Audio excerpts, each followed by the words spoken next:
Welcome to Gambling with an Edge with your hosts Bob Dancer and Richard Munchkin.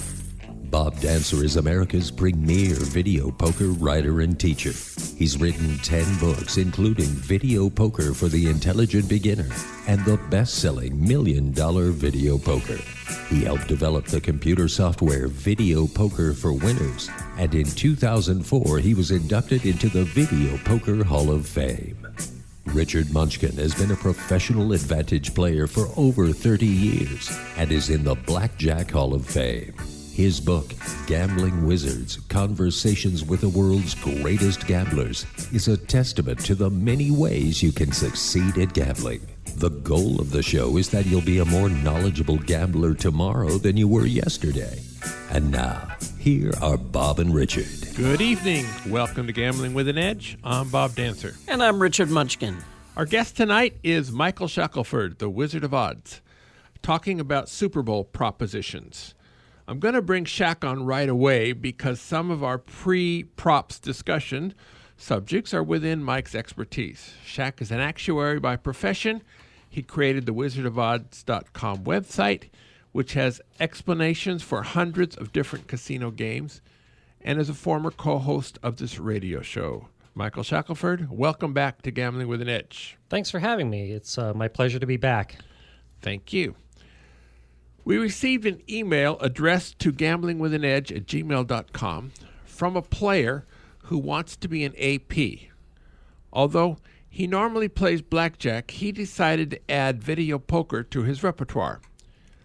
He started with learning the Wizard of Odds beginner strategy for jacks or better, which returns 99.46% rather than the 99.54% you get when you play all the hands correctly. The player played 2,000 hands, and his results were only 91%. He was disturbed by this, and he wants to know if that's enough hands for him to worry about leaks in his game.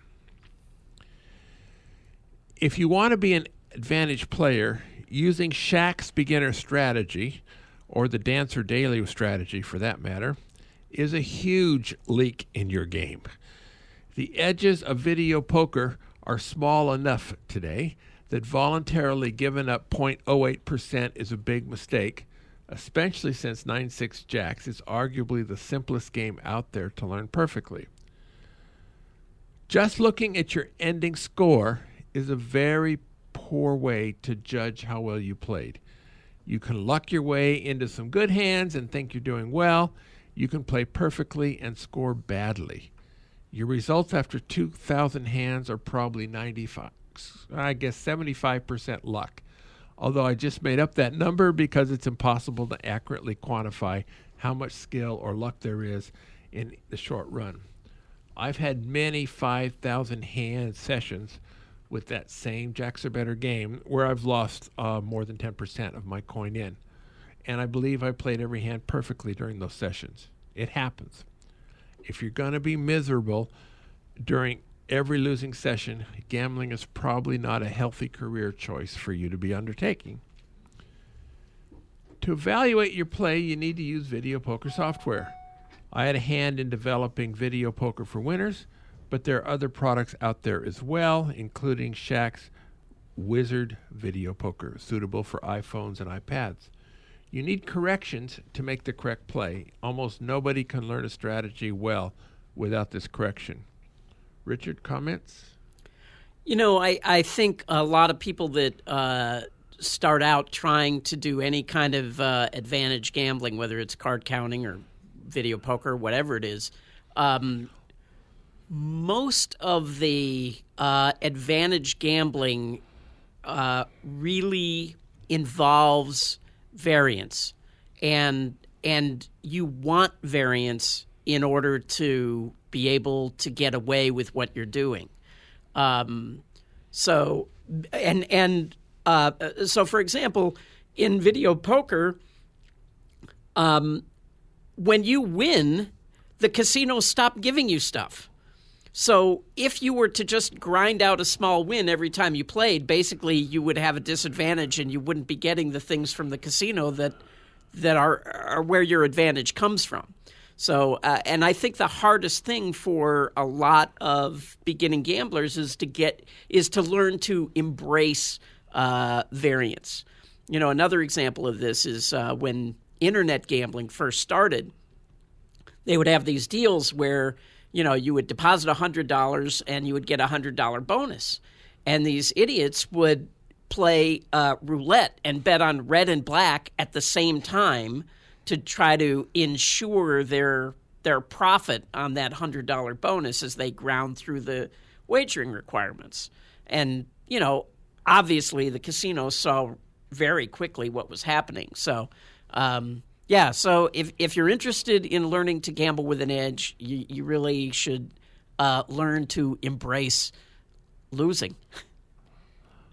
And since you brought up my strategy, I agree 100% that if you're going to try to be a professional gambler, you need to fight for every 100th of a percentage point you can get in video poker. And my simple strategy would not be sharp enough.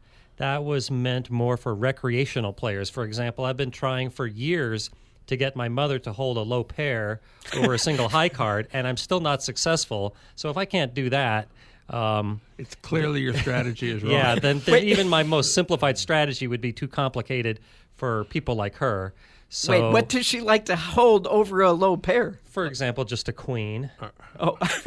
Or an ace, especially an ace. An ace would be, even in jacks or better, she likely prefers an ace over a jack. And I've seen other people, like my cousin and my uncle, they hate holding low pairs.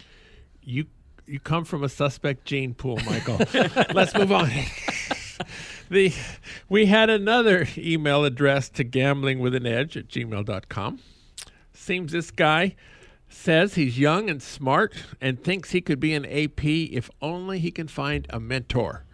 So he wants Richard and me to make an introduction. He didn't say he wanted to learn video poker specifically, but if that's within his sights, I would tell him to get the winner's guides for 2 games. I'll say jacks are better and NSU deuces wild, but it could be any 2. Learn jacks 100% perfectly, because that's an easy game, and learn NSU to the, say, 99.9% accuracy level, at least, because that's a much harder game to play perfectly. Once he's done that, come back and talk to me again. Somewhere along the line, to become an AP requires a lot of study. You need to play the games really, really well. So prove you're willing and able to do this. Then look for a mentor. How would you respond to this guy, Richard? I think a mentor is a tremendously valuable thing to have. Trying to find them is difficult, at least in the table game side of things. I had a teammate back, 35 years ago who, after being very successful playing blackjack, went to the options exchange, and he basically went to a guy who was a very good, successful trader and said, I'll pay you $50,000 to teach me how to trade. And so the guy became his mentor, and they ended up hitting it off and became partners after that. But if you can find a good mentor, it's worth a lot, but finding them is difficult. But I agree with you. You got to prove that you're willing to do your homework. I think I'm willing to take $40,000. I think there's a lot more money in options than there is in video poker. I think you're right. Shaq, how would you have dealt with this?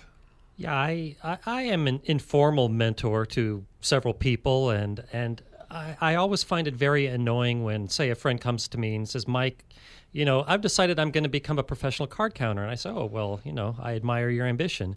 And then they expect me to teach a whole course in Card Counting 101, having never opened a book on the topic. And I find that really annoying. I think they should do a lot of homework on their own. And then if there's some concept they don't understand or they want to, ask a very specific question, great. But don't be lazy.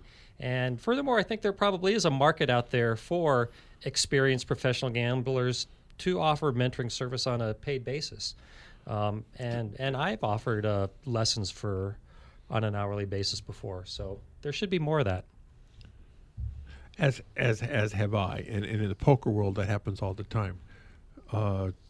There are people who want to hire me to teach them, which on a few hours at a time is easily done. All right, let's talk about some Super Bowl props. Michael discusses this every year, so this is like the third or fourth time he's done this, and we have both, Shaq and I, have been eaten alive by the no safety bet, which is a tremendous bet that he touts every year, and I think it's 3 years in a row, or maybe 4 out of 5, that we both fell off the top of a big building. It's the kind of building that you bet $1 million to win a few pennies, but it's a good bet. So, Shaq, are you still recommending no safety? Yes, I am. How good is it this year? It's even better this year than previous years. I think because of all the previous safeties, there has been a safety in each of the last 3 Super Bowls and 4 out of the last 6. Nevertheless, if you look at NFL games in general, going back to 2000 when I started to track this, there's only been a safety in 7% of the games.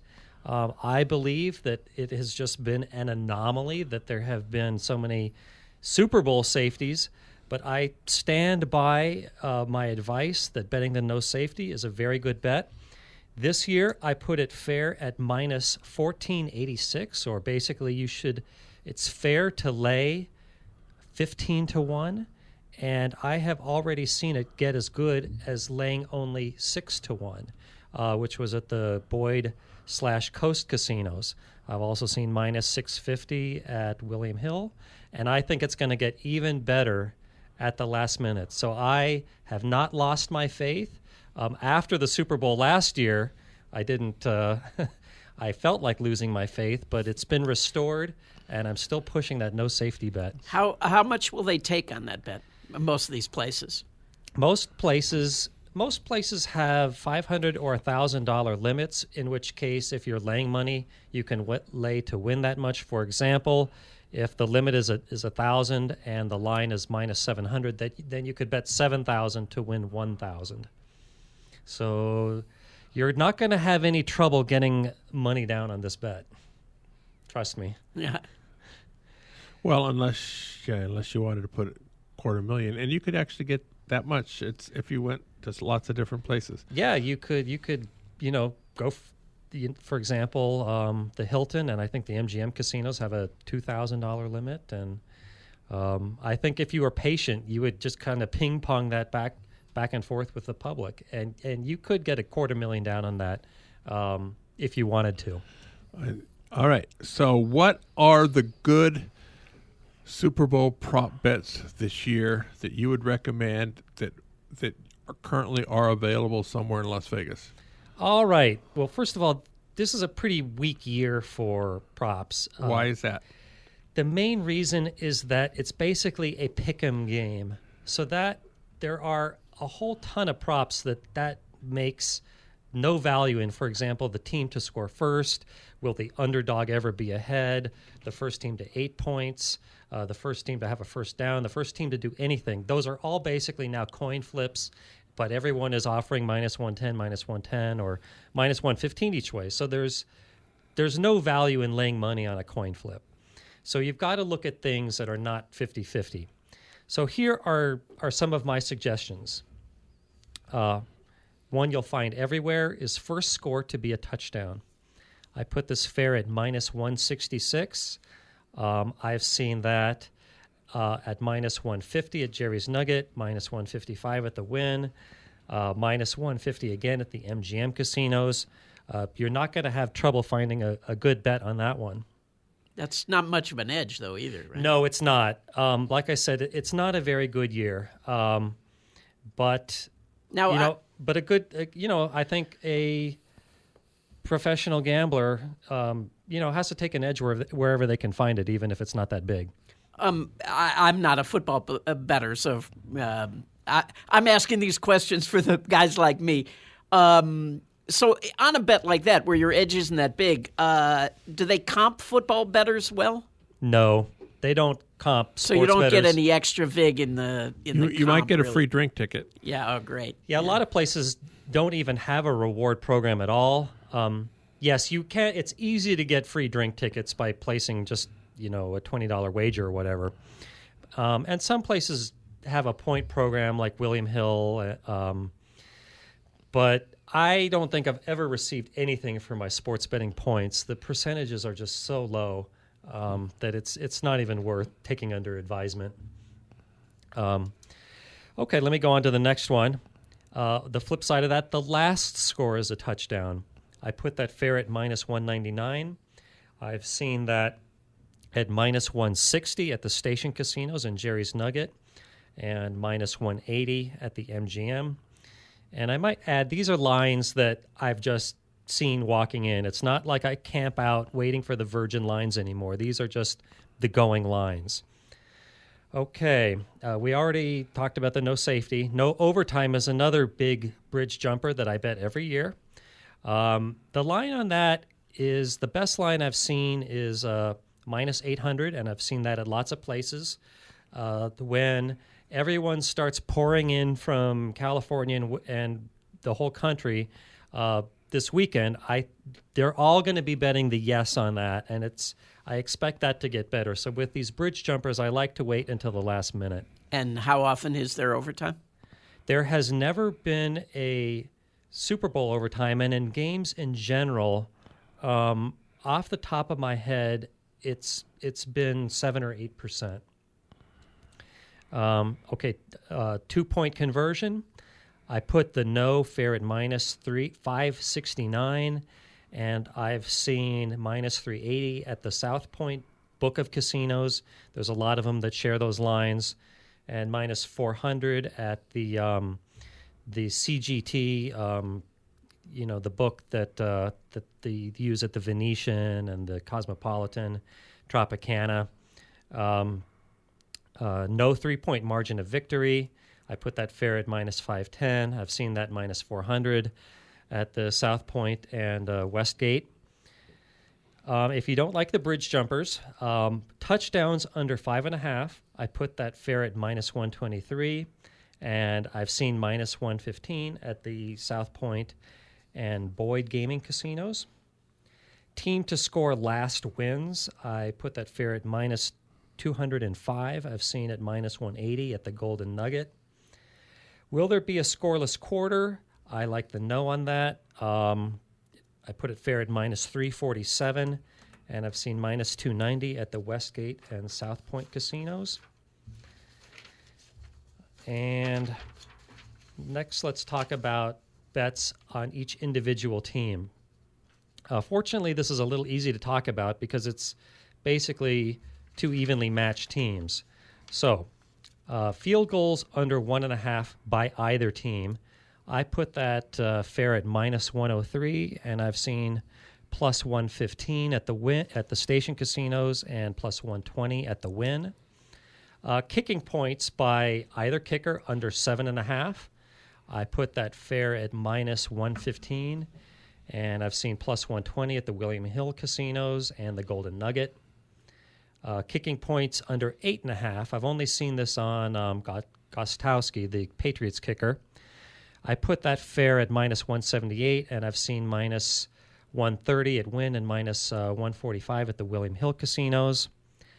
Okay, last score of a particular team to be a touchdown, I put that fair at minus 166, and I've seen minus 130 at William Hill.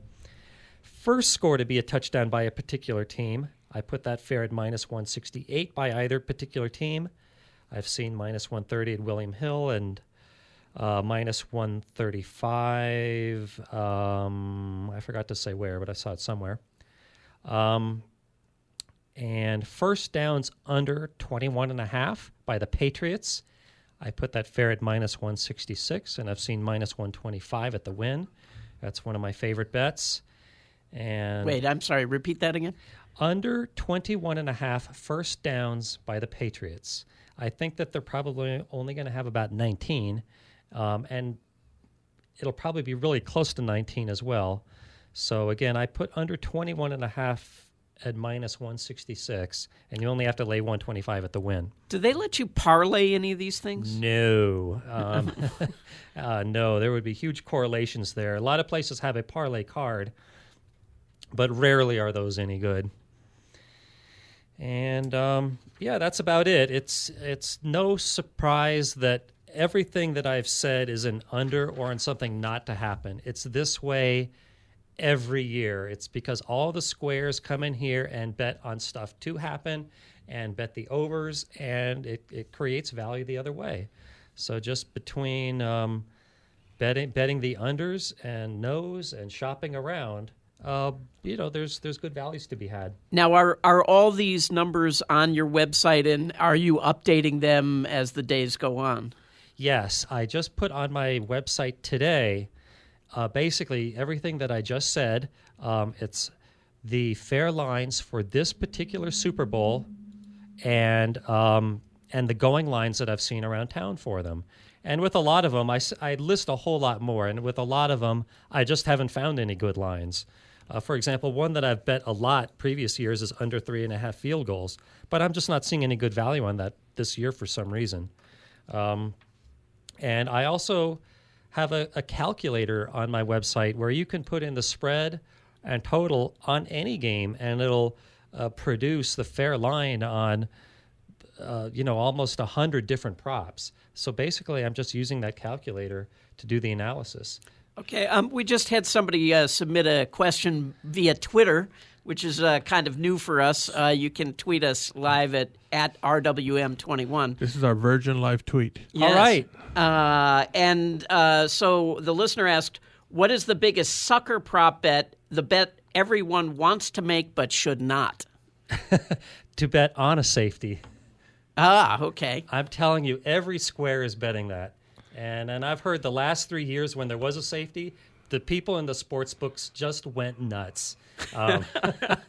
So, yeah, that is the biggest sucker bet.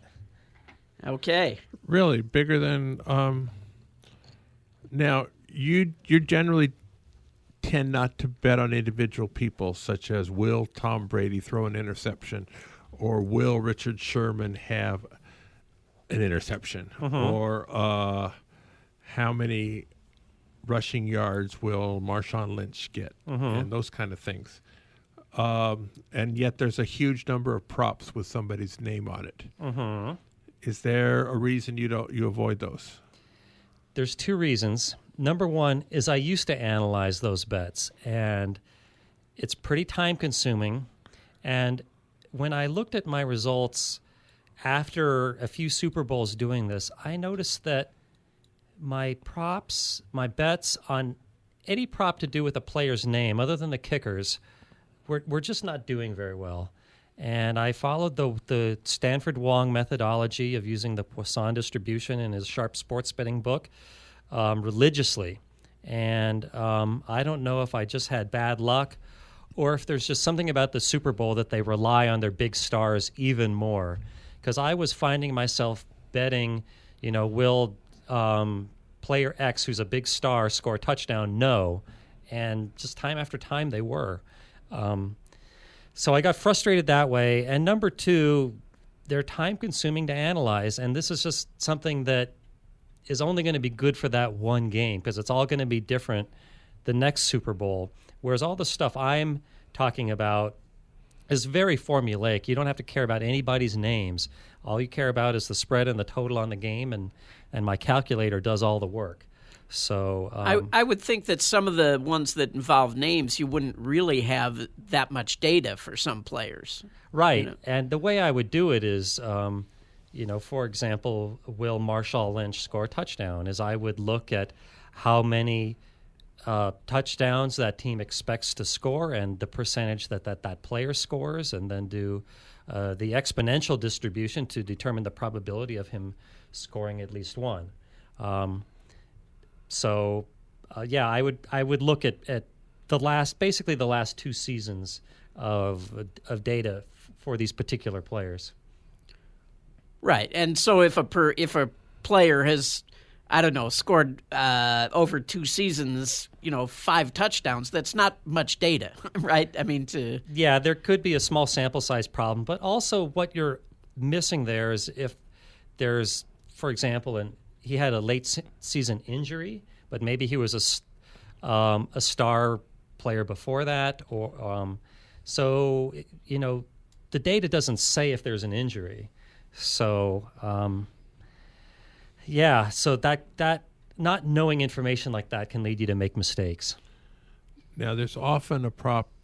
I haven't looked at them closely this year, but something like the shortest touchdown will be Over less under than 1.5. 1.5 yards. Yeah. Did you look at that this year? No, I've bet the under on that lots of past years.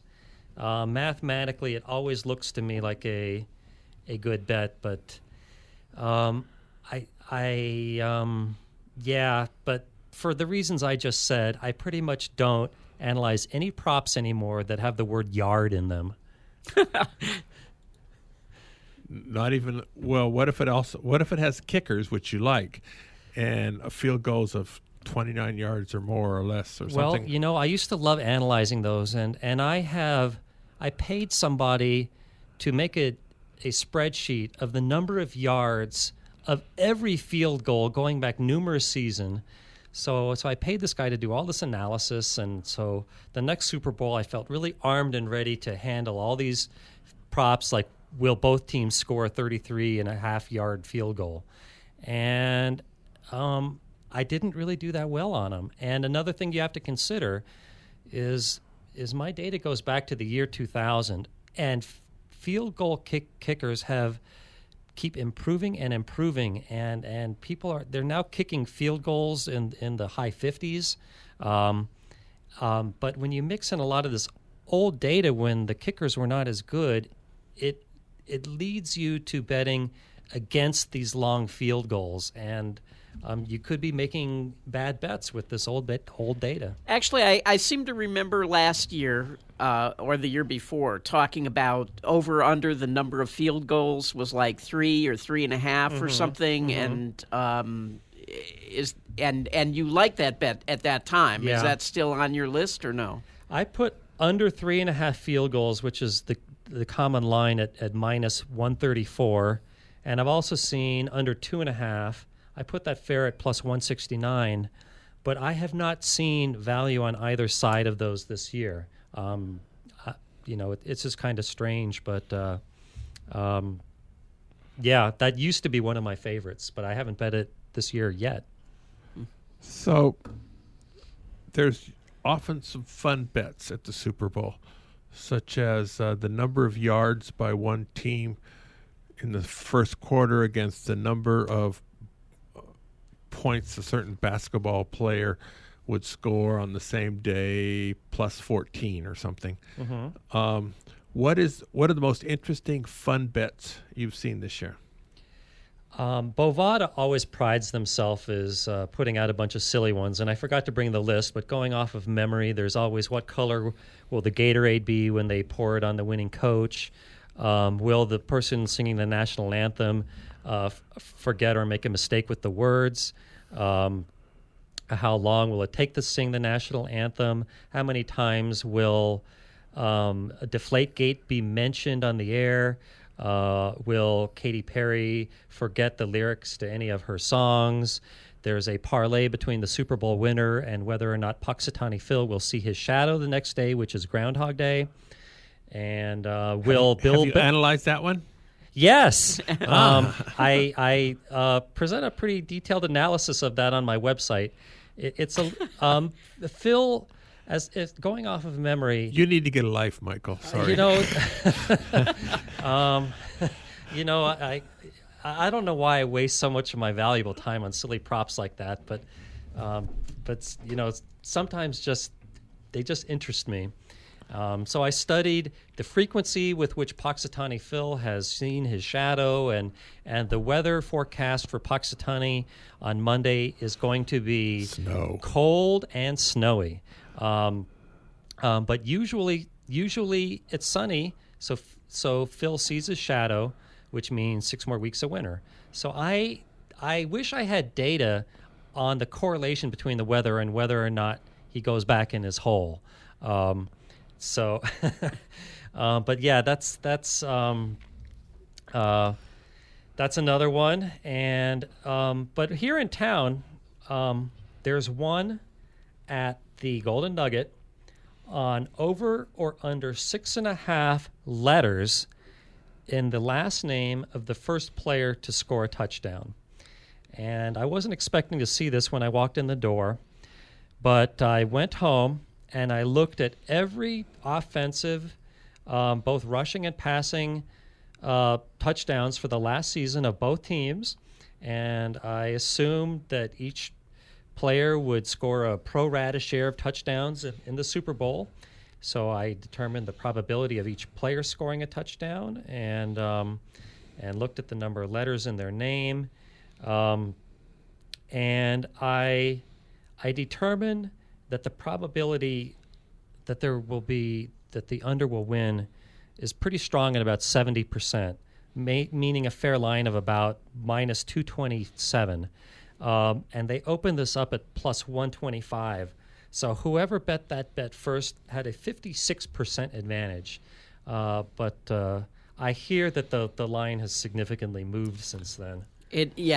I was down there yesterday, and I think it was, I don't know, I think it was minus 200 or something. I mean, it had moved from plus to minus as of yesterday. It was. Yeah, I'm not real good at spelling. Is Gronkowski more or less than 6 letters? Now, there was an article in the paper this week about the 5 bets that got enormous action when they opened. Mm-hmm. Did you look at those? I looked at that article. I don't think I bet any of those things. They were mainly on particular players, right? You know what? I'm trying to remember. Yes, I think they were Brady and interception, things like that. Mm-hmm. Yeah. All right. Now, let's change gears a little bit. Michael Shackleford was co-host of this show between February 2012 and January 2013. Part of what we talked about when he was on the air was the betting on the presidential election in November of 2012. At various sites, you could bet whether Obama or Romney was going to win. And for several months before the election, it appeared clear that it was going to be an Obama repeat.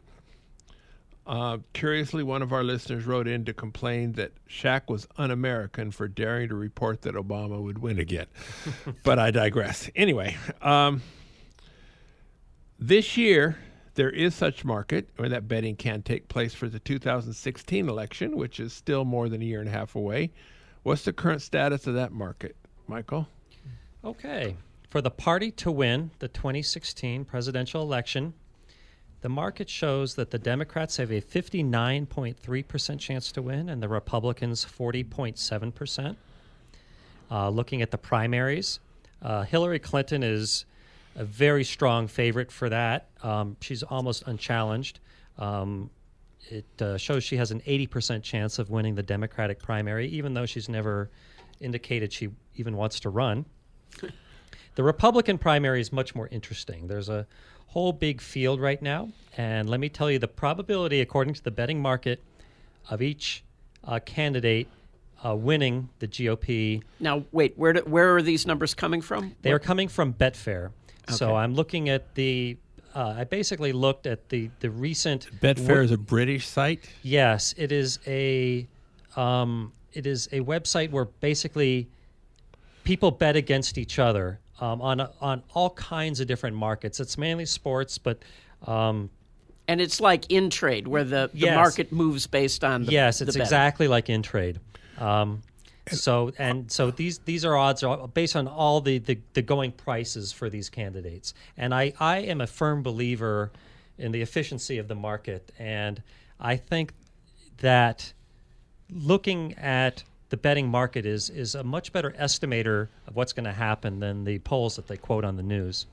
Yeah, I would agree with that. Okay, number 1, Jeb Bush at 25%. Number 2, Mitt Romney at 13.7%. Number 3, Scott Walker at 12.5%. Who? Scott Walker, he's the governor of Wisconsin. I want to talk about him. Well, let me stop you there. When did you print out these numbers? Yesterday. Because, I mean, the Koch brothers just announced that they're going to spend $889 million on this election, and it seems like their choice is Scott Walker. So if I were able to bet, I would probably make a bet on him if I'm getting 8-1 to get the nomination. I have a feeling the line probably moved once that announcement was made, but if you could get someone to honor that, given all this money he's going to have, that would be a great bet. You can never understate how important money is in politics. Wouldn't you want to get a sign as who Sheldon Adelson is going to support? That might make a difference. Well, that would certainly shift the line once he announces too. I think his strategy is to wait until it's kind of obvious who's going to win, and then he gives that person a lot of money because he doesn't want to waste his money on candidates that are going to lose. So he likes to buy favors with his money. Didn't he put a ton of money behind Rick Santorum last time? I don't know. You would certainly prove me wrong if he did. And furthermore, he gave Mitt Romney a lot of money, even though his odds were not looking very good against Obama. So he does stand on principle some of the time. But and I should confess, I don't know his donating habits all that well. But having worked for him, I think he's pretty shrewd, and I don't think he likes wasting money on candidates that don't have a good chance. Okay, going on. Did I already say Marco Rubio at 11.2%, Rand Paul 9.7%, Chris Christie 7.0%, Ted Cruz 5.8%. And it goes down. Yeah, Rick Perry 4.9%, 3 more. Mike Huckabee 4.2%, Paul Ryan 3.1%, Bobby Jindal 2.7%. And Sarah Palin didn't make the list. Nope. All right. Nope. Yeah, I mean, the good thing about Betfair in this kind of market is you can bet the don't. You don't have to just, bet on somebody. If you have access to the market, I've heard that some people have friends in the UK and and can bet at Betfair that way. But the good thing about this kind of market is that you can bet on either side. So right, yeah. If I had the money to bet, I think I would bet on Jeb Bush and against Mitt Romney. But that's just my own personal handicapping. Yeah. I'd like to add too. Don't send us angry emails. We're not endorsing anybody. We're just talking about where the value might be in betting these things. Right. I haven't offered a political opinion at all. These Right. These are just odds. Yeah. All right. What's happening at the various Wizard websites? There's been a whole lot more emphasis paid to internet gambling, which should come as no surprise, given the new owners of the sites, and they're trying to recoup the money that they paid for them. So I've been doing a lot of software reviews by the companies that provide the software to the internet casinos. I noticed that, and I wanted to ask: Are you the one writing those reviews? I write most of them. I write all the analysis of the games. For example, here are their blackjack games. Here's their video poker games. Here's the rules that they follow. For example, in video poker, we list every game that they offer and list them in return order. So all that mathematical stuff I do completely.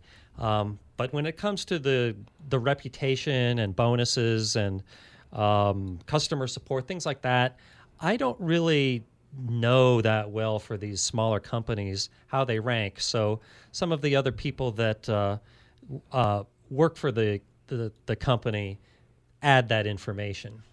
Yeah, well, like today or yesterday, you had a review of Platinum Play, which we can't play from here in the U.S. So it'd be hard for you to know any of those things about the bonuses, et cetera. Right, and so I trust the reviewers with the company to tell it accurately who's honorable and who's not, and if I personally hear that we're endorsing a rogue casino, I'm happy to intervene in that situation. But so far, it hasn't happened yet, and I really think that the new owner cares about the integrity of the business, and he also likes to out bad organizations. Well. Oh, and what else is new on the site? Well, I just added today a page about a game called Look Ahead Poker, Super Look Ahead Poker. And it's like regular video poker, but imagine after the deal, you know the next card to be dealt, as if like the dealer is flashing it to you. You can then either accept that or reject it, and then have whatever random cards are underneath it. For this feature, you have to bet 8 coins instead of 5, and the extra 3 are basically just a fee. They bump up the pay table a little bit, but it mainly pays for this peaking feature. So this was kind of a challenging game to analyze. It took my computer a day and a half to crank through all the combinations, but yes, that's the latest page that I added. Are there any pay schedules in the Vegas area on this game that are remotely playable? Not that I know of. The only place I've seen this game is the Rampart Casino, and I've only analyzed one double-double bonus table and one Deuces Wild table, and they both came in at a return of 97 to 97.5% as I recall. So at least at the Rampart pay tables, even with optimal play, they're no good. So, but I asked IGT to provide me a list of all the games, pay tables, and returns for these new games. And lots of times they give me this information, and, they always say, I'm really swamped, I'm not sure where it is. And, sometimes I get it and sometimes I don't. And I haven't seen it yet for this game. Very good. And lots of times videopoker.com has the same information, right? Yes, they do, although the returns aren't always there. Mm-hmm. But you can frequently practice the games, at least the ones that are invented by videopoker.com. I don't think either Look Ahead or Super Look Ahead are videopoker.com games, so I doubt that you'll be able to find them there, but I'm not positive. Yeah, I think they're not. And since we're talking about them and they're one of our sponsors, now's a good time for commercials. South Point has more than 10,000 games, returning more than 99%. That's more than anybody else has. The main promotion in February is called Penny Perks. It's on penny slots. There's a lot of must-hit-by penny machines at the South Point. Whatever your strike number is for those machines, during February, you should probably lower those strike numbers a bit due to these promotions. Double points will be on President's Day, Monday, February 16. The new 10-week semester of free video poker class will begin Wednesday, February 4th at noon in the Grandview Lounge. First class is Jacks or Better. The rest of the schedule is posted on bobdancer.com. At the Palms, in February, they will have the same type of drawings that they've had in January. This is 7 p.m. They're giving away $10,000. You don't have to be present to win, but you must claim by midnight or your prize evaporates. There will be 5 times drawing entries, Friday 7:45 p.m. through midnight, and 2 times drawing entries between 4 p.m. and 6:30 Friday afternoon. PFP play for prizes ending tomorrow, January 30th, are up to $190 in gift cards to TJ Maxx or Marshalls or Home Goods. It's the same card. These gift cards may be earned and redeemed at a rate of 0.20%. You keep your points. For the 2 weeks beginning Monday, February 2nd, it will be Albertsons gift card. The last 2 weeks of February, it will be whatever we got extra gift cards. So you don't know if it's going to be Costco or Lowe's or Albertsons or TJ Maxx or CVS or so there'll be a big variety to choose from. At videopoker.com, it's the best place to play a lot of games. If you sign up for the gold membership, $8.95 a month or $79.95 a year, It allows you to get correction on most of the game. It's a good place to practice quick quads, for example. You can get the strategy from me or from Shaq's website, but if you want correction, go to videopoker.com. For most players, you have no idea of how badly you really play until you have a computer program correcting your plays. The game of the week and contest is Multi-Strike. Multi-Strike is a 4-line game with a twist. You pay for all 4 lines at once, but you only move up to the higher levels if you're successful at the lower levels, where success is defined as at least getting your money back. Since you only move up about half the time, your score on level 2x is doubled, your score on level 4x is quadrupled, and your score at the top level is octupled, which I hope means multiplied by 8. To make the math work, so that Multi-Strike is worth about a 0.25% more than the base game, periodically you receive a free ride, which means you're going to move up in level whether you score on the current level or not. This requires 4 separate strategies to play well, because your strategy for each level takes into account the value of moving up to the next level. I'll be teaching 9-6 Jacks or Better Multi-Strike on Wednesday, March 4th at the South Point. The game returns 99.79% and is available for quarter 5 play, meaning $5 per hand. Finally, the Video Poker for Winners software has strategies for Multi-Strike game. This is the only software out there that includes this strategy. All right.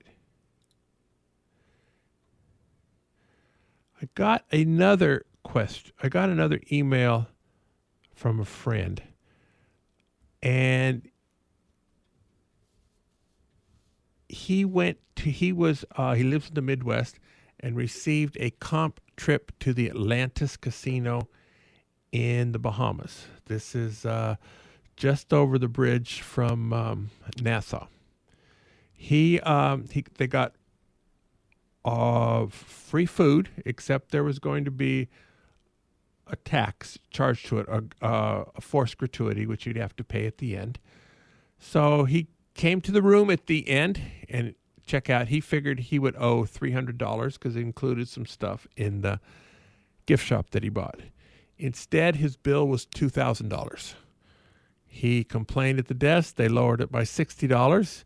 He complained some more, got down to VIP services, and they got it down to $680, which he paid. When he got back to his home casino, he wrote to the GM and went back and forth, and he got another couple $100 taken off. So he ended up $500 for this very nice 3-day trip.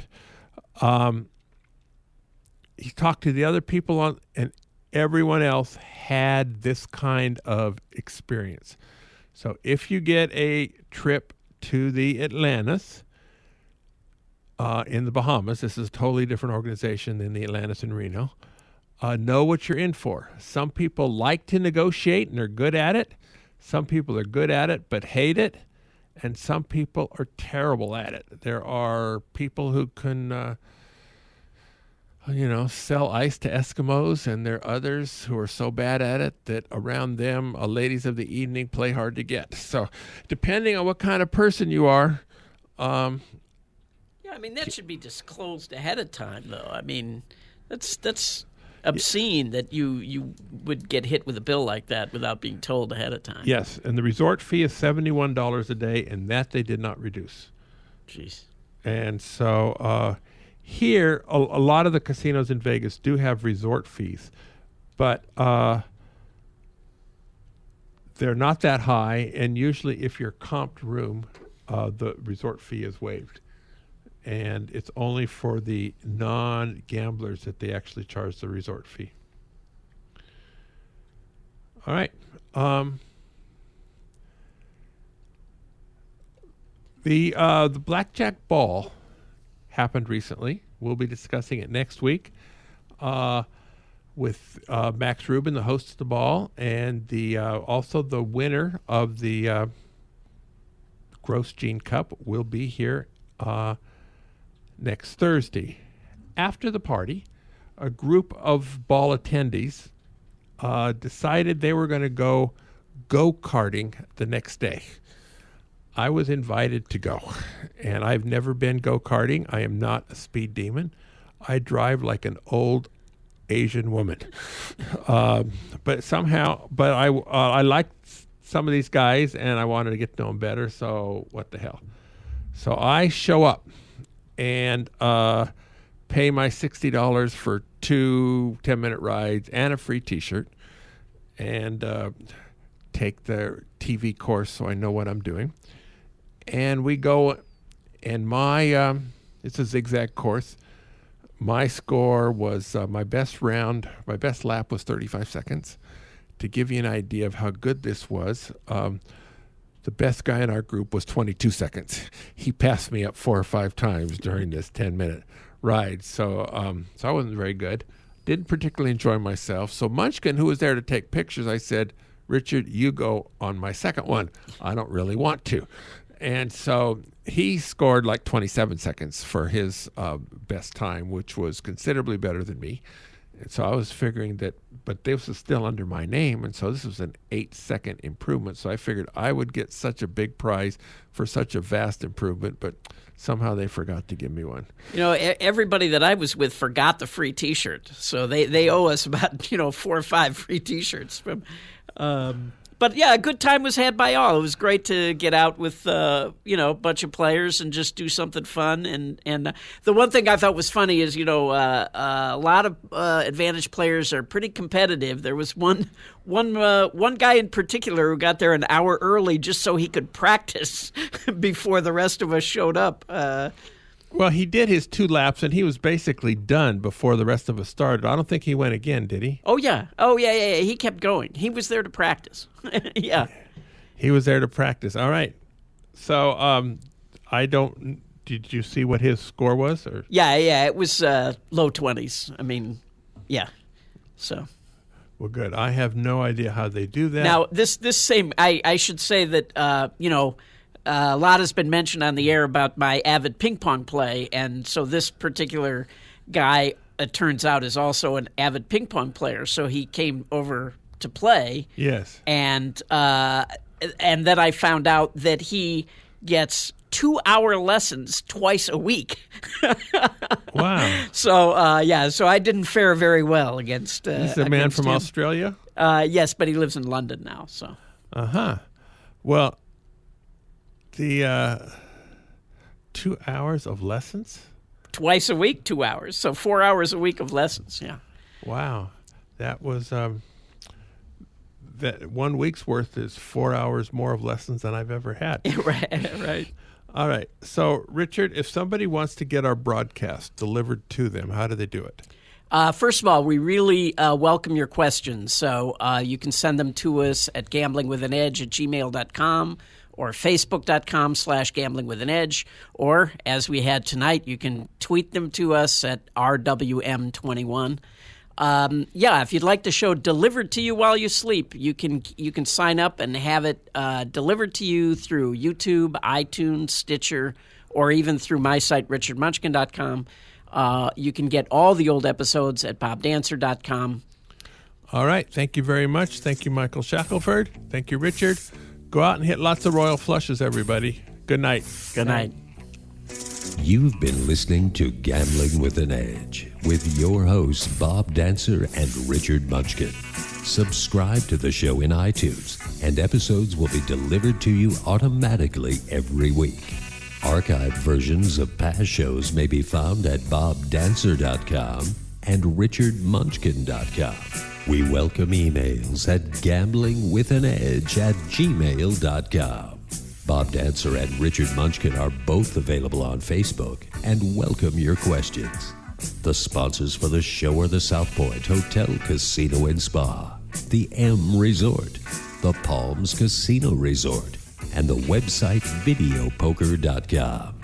Join us again next week for another Gambling with an Edge.